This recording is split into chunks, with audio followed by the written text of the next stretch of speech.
أعوذ بالله من الشيطان الرجيم. بسم الله الرحمن الرحيم. الحمد لله رب العالمين. والصلاة والسلام على أشرف المرسلين وعلى آله وصحبه أجمعين. أما بعد. പ്രിയപ്പെട്ട മുഅ്മിനീങ്ങളെ, അസ്സലാമു അലൈക്കും വറഹ്മത്തുള്ളാഹി വബറകാതുഹു. എല്ലാവർക്കും മർഹബാ മജ്ലിസിന്റെ പുതിയൊരു അധ്യായത്തിലേക്ക് സ്വാഗതം. പുതിയൊരു ഹിജ്റ വർഷം ആഗതമായ മുഹറം മാസത്തിലെ രണ്ടാമത്തെ പകുതിയിലാണ് നമ്മൾ എല്ലാവരും ഉള്ളത്. നമ്മൾ സത്യവിശ്വാസികളെ സംബന്ധിച്ചിടത്തോളം സാധാരണ ഒരു വർഷം പോലെയാവില്ല ഈ ഒരു വർഷം കടന്നു പോകുന്നത്. ഓരോ വർഷം കഴിയുന്നോളും നമ്മൾക്ക് പ്രയാസങ്ങളും ബുദ്ധിമുട്ടുകളും ഉമ്മത്തിന് വരാൻ പോകുന്ന ഒരു കാലഘട്ടത്തിലൂടെയാണ് നമ്മൾ കടന്നു പോകുന്നത്. നമ്മൾ ജീവിതത്തിൽ ഒരുപാട് ദിക്റുകളും സ്വലാത്തുകളും ആയത്തുകൾക്ക് പതിവാക്കിയതുകൊണ്ട് നമുക്ക് അതുകൊണ്ട് തന്നെ പ്രയാസങ്ങളും ദുരിതങ്ങളും വരാൻ പോകുന്ന വർഷങ്ങളായതുകൊണ്ട് തന്നെ നമ്മൾ ജീവിതത്തിൽ ദിക്റുകളും സ്വലാത്തുകളും ആയത്തുകളൊക്കെ വർദ്ധിപ്പിക്കേണ്ടതുണ്ട്. അപ്പൊ അങ്ങനെ നമ്മൾ പതിവായിട്ട് ചൊല്ലേണ്ട കുറച്ച് ദിക്റുകളെ കുറിച്ചൊക്കെയാണ് ഞാൻ ഇന്ന് മജ്ലിസുമായിട്ട് പങ്കുവെക്കാൻ പോകുന്നത്. എൻ്റെ വീഡിയോ കാണുന്നവർക്ക് അറിയാം, നമ്മൾ കൂടുതൽ അങ്ങനെ ദീർഘിപ്പിച്ച് മറ്റുള്ളവരെ പോലെ അങ്ങനെ സംസാരിക്കാറില്ല. വളരെ ചുരുക്കമായിട്ട് പൊരുൾ മാത്രമാണ് പറയാറുള്ളത്, സാരം മാത്രം. നമ്മുടെ ചാനൽ ആദ്യമായിട്ട് കാണുന്നവരാണെന്നുണ്ടെങ്കിൽ സബ്സ്ക്രൈബ് ചെയ്യേണ്ടതാണ്. അതേപോലെ തന്നെ ഈ വീഡിയോ കണ്ടു കഴിഞ്ഞ് ഇഷ്ടപ്പെടുകയാണെങ്കിൽ നമ്മളെ മറ്റുള്ള ഫാമിലി ഗ്രൂപ്പുകളിലേക്കും മറ്റുള്ള ആളുകളിലേക്കൊക്കെ ഇത് ഷെയർ ചെയ്ത് കൊടുക്കാം. ഇൻഷാ അല്ലാഹ് നമ്മൾക്ക് വിഷയത്തിലേക്ക് കടക്കാം. ഹിജ്റ 1447 നമ്മളിപ്പോൾ ഇന്ന് ഇരിക്കുന്നത്. നമ്മ സത്യവിശ്വാസികളെ സംബന്ധിച്ചിടത്തോളം ആയുധം ദുആയാണ്, പ്രാർത്ഥനയാണ് ഏറ്റവും വലിയ ആയുധം എന്നാണ് നമ്മളെ പഠിപ്പിച്ചിട്ടുള്ളത്. അപ്പോൾ നമ്മൾ മഹാന്മാരൊക്കെ നമുക്ക് ചൊല്ലിയിരുന്ന ആയത്തുകൾ ഉണ്ടായിരുന്നു, ദിക്റുകൾ ഉണ്ടായിരുന്നു. പരിശുദ്ധമായ ഖുർആനിലെ 2-ാമത്തെ അധ്യായമായ സൂറത്തുൽ ബഖറയിൽ നമ്മളെല്ലാവരും ദിവസവും പാരായണം ചെയ്യുന്ന അല്ലാഹു ലാ ഇലാഹ ഇല്ലാഹുൽ ഹയ്യുൽ ഖയ്യൂം എന്ന് വെച്ച് തുടങ്ങുന്ന ആയത്തുൽ കുർസി തന്നെ ദുനിയാവിലെ പ്രശ്നങ്ങൾക്കും അതേപോലെ പൈശാചികമായിട്ടുള്ള പ്രശ്നങ്ങൾക്കും ഒരു പരിഹാരം തന്നെയാണ് ആയത്തുൽ കുർസി. ഒരാൾ ബാങ്ക് വിളിച്ച ശേഷം ആയത്തുൽ കുർസി പതിവാക്കുകയാണെങ്കിൽ അയാൾക്കും സ്വർഗത്തിനും ഇടയിലുള്ള തടസ്സം മരണം മാത്രമായിരിക്കും എന്നാണ് നബി തങ്ങൾ പഠിപ്പിച്ചു തന്നിട്ടില്ലേ. അങ്ങനെ ഒരുപാട് മഹത്വങ്ങളുള്ള ഒരു വചനമാണ്, ഒരു ആയത്താണ് ആയത്തുൽ കുർസി. പരിശുദ്ധമായ ഖുർആനിൽ അല്ലാഹു നമ്മളോട് പറയുന്നതിലൂടെ.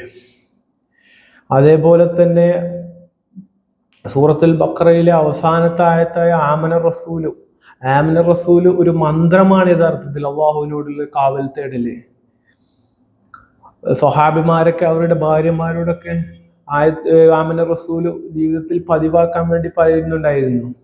അത്രയും പ്രാധാന്യത്തോടുകൂടിയാണ് ആമന റസൂല് ആയത്തുൽ കുർസിയൊക്കെ കണ്ടിരുന്നത്. നമ്മളെ നാടുകളിലൊക്കെ ഇശാ ബാങ്ക് കൊടുത്തു കഴിഞ്ഞു കഴിഞ്ഞാൽ പള്ളിയിൽ ചൊല്ലാറില്ലേ ഹദ്ദാദ് റാത്തീബ്. എത്ര പേരതിൽ പങ്കെടുക്കാറുണ്ട് നമുക്കറിയില്ല. ഹദ്ദാദിലുണ്ട് ആയത്തുൽ കുർസി, ഹദ്ദാദിലുണ്ട് ആമന റസൂല്, ഹദ്ദാദിലുണ്ട് ഔദു ബി കലിമാത്തില്ലാഹി, ഹദ്ദാദിലുണ്ട് യാദൽ ജലാലി വൽ ഇക്റാം, ഹദ്ദാദിലുണ്ട് ഫാത്തിഹ. നബി സല്ലല്ലാഹു അലൈഹി വസല്ലം തന്നെ പറഞ്ഞിട്ടുണ്ട്, നബി സല്ലല്ലാഹു അലൈഹി വസല്ലമയുടെ പേരില് ഫാത്തിഹ പതിവാക്കിയ ആൾക്ക് ഖബറിൽ തന്നെ കൂട്ടായിട്ട് നബി ഉണ്ടായിരിക്കും എന്നുള്ളത്. അങ്ങനെ അംബിയാ മുർസലുകളുടെ പേരിൽ നമ്മൾ ഫാത്തിഹ ഓതുന്നുണ്ട്. അതേപോലെ തന്നെ നമ്മൾ ഇഖ്ലാസ് ഉണ്ടായിരിക്കും, അതേപോലെ മുഅവ്വിദതൈനി, ഇത് എല്ലാം കൂടി ഈ ഹദ്ദാദ് റാത്തീബിലുണ്ട്.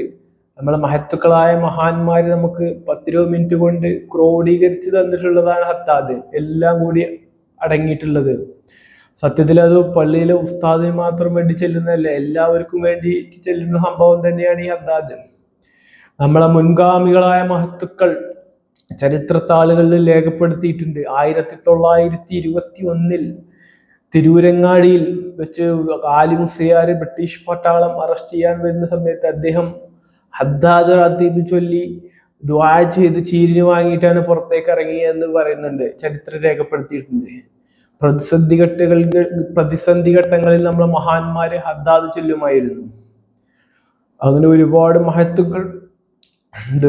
വളരെ കുറഞ്ഞ രീതിയിൽ, കുറഞ്ഞ സമയം കൊണ്ട് എല്ലാം ക്രോഡീകരിച്ചിട്ടുള്ളതാണ് ഹദ്ദാദ്. ഹദ്ദാദ് പതിവാക്കാൻ ശ്രമിക്കുക ഇൻഷാ അല്ലാഹ്. അള്ളാഹു റബ്ബുൽ ഇസ്സ നമുക്ക് വന്നുപോയ ചെറുതും വലുതുമായ എല്ലാ വീഴ്ചകളും പുറത്തു മാപ്പാക്കി തരുമാറാകട്ടെ. നമ്മൾ പലപ്പോഴും നിസ്സാരമായി കാണുന്ന കാര്യങ്ങൾക്ക് വളരെയധികം പ്രതിഫലമുള്ള കാര്യമാണ്. നമ്മൾ നമസ്കാരം കഴിഞ്ഞു കഴിഞ്ഞാൽ പലരും പെട്ടെന്ന് എണീറ്റ് പോകും. നമസ്കാരം കഴിഞ്ഞിട്ട് അതിലെ ദിക്റുകൾ കാര്യങ്ങളൊക്കെ ചൊല്ലി, അതായത് സുബ്ഹാനല്ലാഹ് 33 വട്ടം, അൽഹംദുലില്ലാഹ്, അല്ലാഹു അക്ബർ ചൊല്ലി കഴിഞ്ഞു കഴിഞ്ഞാൽ ഹജ്ജ് ചെയ്ത പ്രതിഫലമാണെന്നാണ് രേഖപ്പെടുത്തിയിട്ടുള്ളത്. പാവപ്പെട്ടവന്റെ ഹജ്ജ് എന്ന് വിശേഷിപ്പിക്കപ്പെടുന്ന വെള്ളിയാഴ്ച ദിവസത്തിന്റെ പ്രതിഫലത്തോട് സാമ്യം വരുന്ന പ്രതിഫലമായിരിക്കും ഒരാൾ 5 വക്ത നമസ്കാരങ്ങൾക്ക് ശേഷം ചൊല്ലേണ്ട ദിക്റുകൾ കാര്യങ്ങളെല്ലാം തന്നെ ചൊല്ലിക്കഴിഞ്ഞാൽ ഉണ്ടാവുക. ഇൻഷാ അല്ലാഹ്. നമ്മളെല്ലാവരും ഒരുപാട് ആളുകൾ ദുആ വസിയത്ത് ചെയ്തിട്ടുണ്ട്. എല്ലാവർക്കും വേണ്ടിയിട്ട് നമ്മൾ മജ്ലിസിൽ ദുആ ചെയ്യുന്നതായിരിക്കും. അങ്ങനെ ഒരുപാട് ഗുണങ്ങൾ സൂറത്തുൽ ഇഖ്ലാസിന്, മൗഇദത്തൈനിക്ക് എല്ലാം ഉണ്ട്. അതെല്ലാം കൊണ്ട് ക്രോഡീകരിച്ചു കൊണ്ടിരിക്കുന്ന ഹദ്ദാദ് ജീവിതത്തിൽ എല്ലാവരും പതിവാക്കാൻ ശ്രമിക്കുക ഇൻഷാ അല്ലാഹ്. നമ്മളേതായാലും ദുആ ചെയ്ത് അവസാനിപ്പിക്കുന്നതാണ്. ആമീൻ. അൽഹംദുലില്ലാഹി റബ്ബിൽ ആലമീൻ. അല്ലാഹുമ്മ സല്ലി വസല്ലിം വബാരിക് അലാ സയ്യിദിനാ മുഹമ്മദിൻ വഅലാ ആലി അസ്ഹാബി സയ്യിദിനാ മുഹമ്മദ് കമാ സല്ലൈത വസല്ലംത അലാ ആലി ഇബ്രാഹിം ഇന്നക ഹമീദും മജീദ്. മലിക്കുൽ ജബ്ബാറായ രാജസയ്യിദായ പരമകാരുണ്യവാനായ അല്ലാഹുവേ, ഞങ്ങളിൽ നിന്ന് വന്നു പോയിട്ടുള്ള ചെറുതും വലുതുമായ രഹസ്യവും പരസ്യവുമായി ഞങ്ങൾ അറിഞ്ഞും അറിയാതെയും ചെയ്തു പോയിട്ടുള്ള സകലമായ ദോഷങ്ങളും നീ പുറത്ത് മാപ്പാക്കി തരണേ റബ്ബേ. ഞങ്ങളെ ബന്ധുമിത്രാദികൾ, കൂട്ടുകുടുംബക്കാർ, സഹോദരി സഹോദരന്മാർ, മാതാപിതാക്കൾ, ഉസ്താദുമാർ എല്ലാവരും വന്നു പോയിട്ടുള്ള ദോഷങ്ങൾ നീ പുറത്ത് മാപ്പാക്കി തരണേ റബ്ബേ. പലരും ഇന്ന് 6 അടി മണ്ണിലാണ് റബ്ബേ. അവരുടെ ബർസഹിയായ ജീവിതം നീ സന്തോഷത്തിലാക്കണേ റബ്ബേ. ഞങ്ങളെ വല്യപ്പമാര് വല്യമ്മമാർ അവരൊക്കെ കൊണ്ട വെയിലാണ് റബ്ബേ എന്ന് നമ്മൾ കൊള്ളുന്ന ഈ തണല്.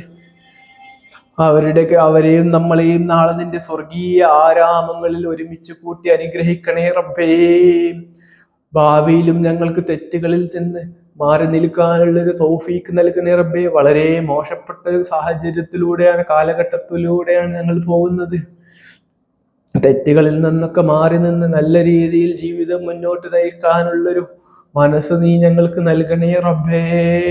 അസൂയാലുക്കളുടെ അസൂയകളിൽ നിന്ന്, സിഹറാളികളുടെ സിഹറിൽ നിന്ന്, ഏഷണിക്കാരിൽ നിന്ന്, തെമ്മാടികളിൽ നിന്ന് നീ ഞങ്ങൾക്ക് കാവൽ നൽകി അനുഗ്രഹിക്കണേ റബ്ബേ.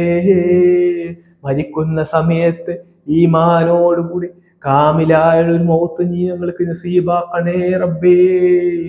ജീവച്ചവങ്ങളായി മരിക്കുന്ന ആളുകളുടെ കൂട്ടത്തിൽ ഞങ്ങളെ നീ ഉൾപ്പെടുത്തരുത് റബ്ബേ.